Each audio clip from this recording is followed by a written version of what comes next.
Hello, welcome to my YouTube channel. तो आज हम इस सेशन में फ्रैगमेंटेशन के बारे में पढ़ेंगे, क्योंकि हमने चैप्टर शुरू किया था कि हाउ डू ऑर्गेनिजम्स रिप्रोड्यूस।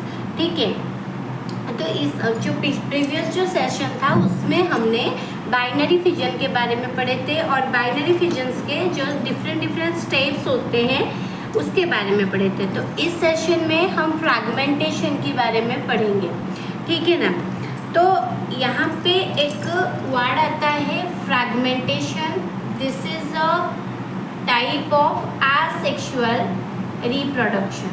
ठीक है, ये आसेक्सुअल रिप्रोडक्शन से रिलेटेड है। ठीक है, तो चलिए शुरू करते हैं आज का ये फ्रैगमेंटेशन सेशन। ठीक है, तो आसेक्सुअल मीन्स क्या है?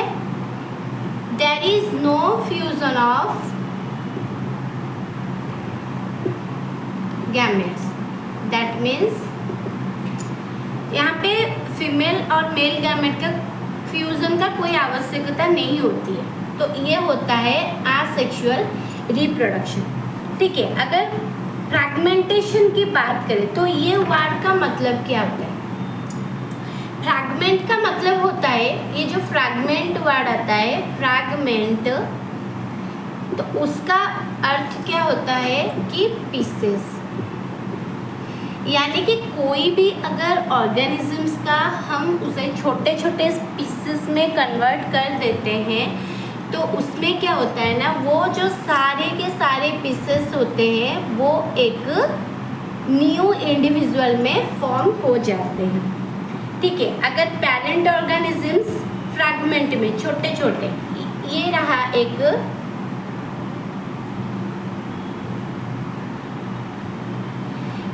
ऑर्गेनिज्म रहा।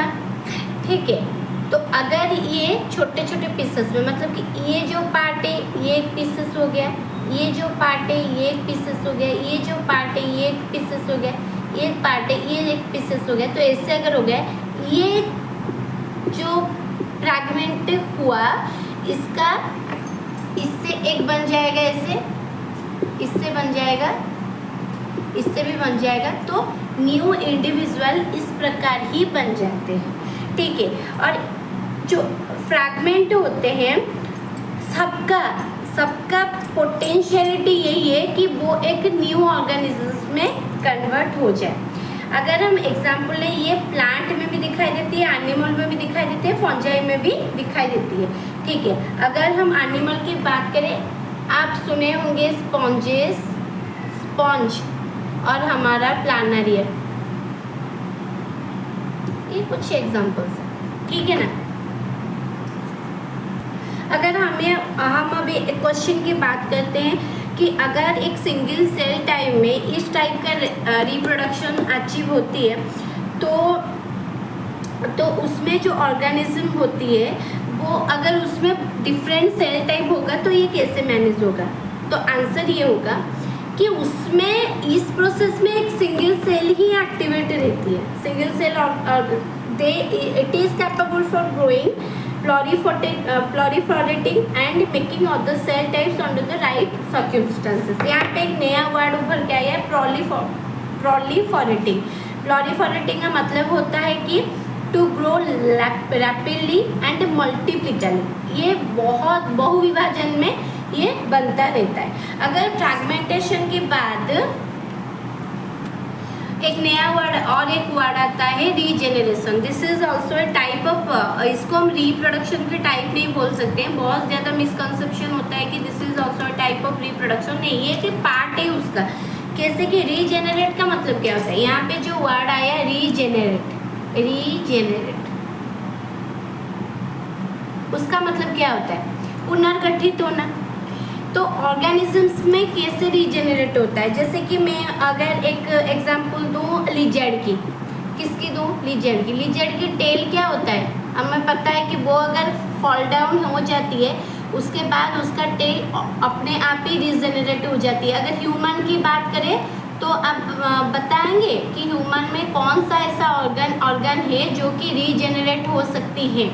ठीक है, मैं आपको ये देती हूँ कि आप कमेंट में बताएं। ठीक है, ह्यूमन का कौन सा पार्ट है जो कि रीजेनरेट हो सकती है। ठीक है, अगर हम रीजेनरेट के टाइप्स की बात करें तो there are how many types, 3 types of regeneration. एक है एपीमॉर्फोसिस, एक है एपीमॉर्फोसिस, दूसरा है एपीमॉर्फोसिस, दूसरा है मॉर्फोलैक्सिस और तीसरा है कॉम्पेंसेटरी रीजेनरेशन। ठीक है,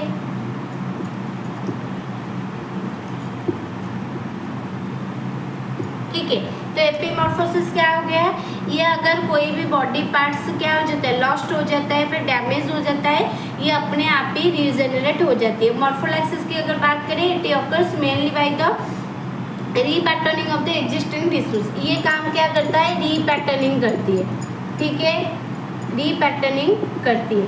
और कॉम्पेंसेटरी रीजेनरेशन का मतलब क्या हो जाता है, यहाँ पे अगर कोई ऑर्गन और टिश्यू की कॉम्पेंसेटरी रीजेनरेशन होती है तो ये बेसिकली ये जो दोनों है ये लॉस और डैमेज के लिए है, but this is different because this is the process of repatterning of structure.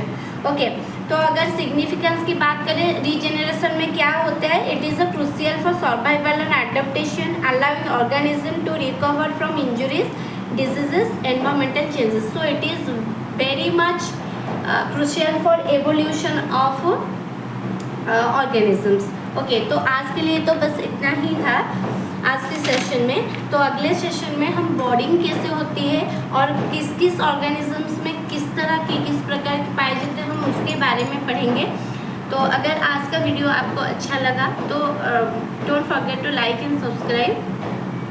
ठीक है, तो अगले सेशन में हम बर्डिंग के बारे में पढ़ेंगे और कुछ रिप्रोडक्शन के बारे में नई नई जानकारी भी हमें मिल सकती है। Okay, thank you.